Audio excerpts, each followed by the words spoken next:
Well, hi everybody. It's the evening of the 30th, and since there's still this, this continued argument about my military career, no, I'm not going to put the DD-214 up there because there's too much personal information on it. I'd have to be scrubbing that thing down to where it's hardly noticeable.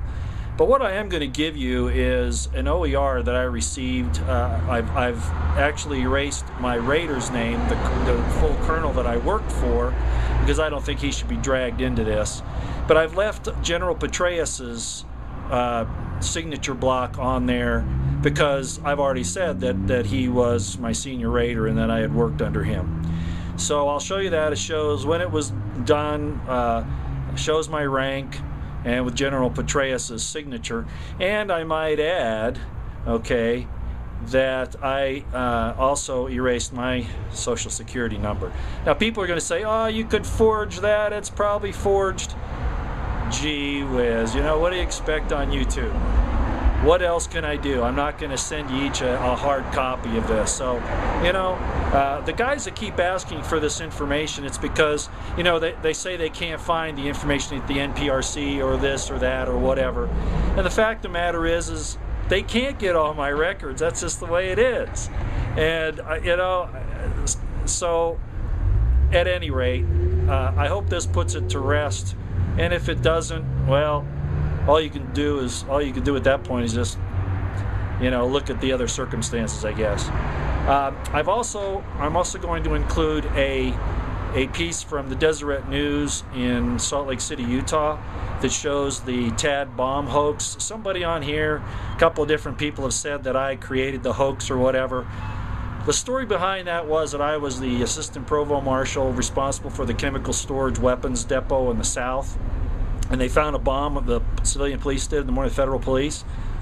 I was the first military officer on site, looked at it, knew it was a hoax, went to the general contractor who was overhauling all the igloos and the area, and said, do you know anything about this? He says, well, yeah, I do. He showed me who did it. It was an electrician. I asked him if he did it after I read him his rights. He said yes. I won't tell you the whole situation as to why he did it. It was kind of stupid. I arrested him, and we went down, took the bomb off the door, and called up to the EOC, radioed the EOC, and said it was a hoax and it was all clear so they could get the contractors back in the area to get the people working. And the commander said, no, we want to play it to the hilt, put the bomb back on the door. Yeah, the commanding officer of the depot said that, who was on the BG's list. So I was subpoenaed into court because the government tried to get the money for the entire day that the area was down from the contractors. They tried to get the money from them, when in fact we had solved the problem in the first hour or so of the day. And rightly they should have been charged for that, but not the entire 8 hours that they wanted to play this false flag. So I'm going to give you that information as well. And I'm not going here again, okay? I'm just not going to do it. I'm not going to waste my time, but I thought this was kind of interesting. It might show you that I was on to, government corruption very early on. Okay, well, here we are. Here is my OER, and here's my name right here. Social security number blocked out. You can see there's my rank right there. Oh, wouldn't you know, it goes out just as I'm trying to do that. We're on battery power here. So there that is, okay? All right. Here's my Raider. He's a colonel. I don't want to drag him into it, so I took him off. But there's his position. There's General Petraeus's signature block with his signature right there, okay? And then this is my job description down here, and you're free to look at that. There's also some information here about, let me bring it up, some of my ratings. I'm not going to show you the back of it. It just take too much time. I think this will do it. But you can see I have all highest ratings in this. And for you guys who understand, in the senior raters column, I was about 3/4 of the way up, if that means anything to you. Okay, so there it is. That's my OER with my rank and General Petraeus' signature block. And here's that Deseret News article I was talking about. And this is in the B section. I don't remember what page it's on. You can find it when you go to the link, which I'm going to show you. There it is. TAD officers knew bomb a hoax but allowed incident to snowball. Now, where I'm mentioned, I'm going to have to go And like I say, you can go and read this. I'll give you the link in the description box below. It's written by these people, the Deseret News staff writers, and it happened at Tooele Army Depot. So that page of the Deseret News that it started on was page B1, as it says there, continued from B1. And then you have to scroll over to B5, and that's where the rest of the story is stated. And it says right here, watch what this says, this is interesting. The base commander, Colonel Peter Burbulis, disputed that account, saying he had heard that an Army officer disconnected the wires to a suspected bomb and that he simply, listen to this, and he simply ordered the wires reconnected for investigative purposes. Now, if you really thought that that was a real bomb, would you tell a first lieutenant to do that? Okay? So they were trying to cover it up, but I had already reported to them that I had arrested the perpetrator and the bomb was a hoax. And here he says here, Burbulis said the officer who disconnected the wires, Lieutenant Royston Potter, did a brave thing when he handled what might have been a bomb. No, it wasn't. I knew what I was doing. Potter could not be reached by the Deseret News for comment.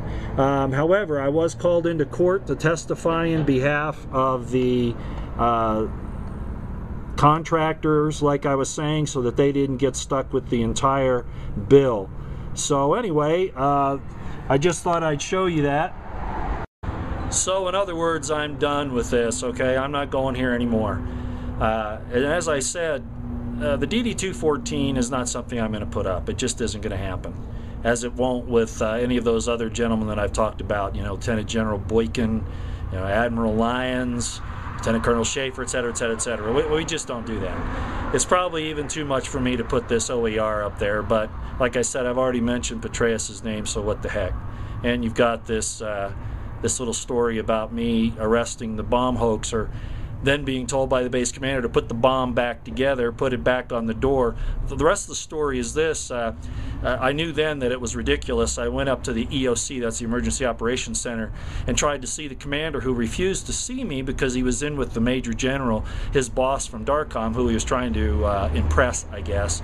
And I went to my boss, the Staff Provost Marshal, full colonel, and I said, hey, sir, I'm not having any part of this. You know this thing's resolved and this should be done and over with now. And he said, yeah, I understand. I said, I'm going back to the North area. I'm out of here. Then I got subpoenaed into court when the contractors were trying to say that they shouldn't be held liable for the entire day down.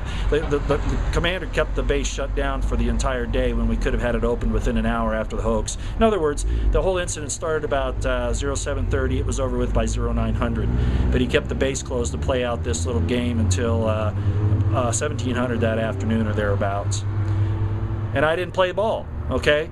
Gee, wonder why I didn't get past Lieutenant Colonel. And this base commander was on the BG's list. So, okay. And I've done a lot of other things like that as far as revealing bad stuff going on. So, I'm not going here anymore, okay? I'm not going to play this game anymore. For all the rest of you, I hope this has been interesting. Bye.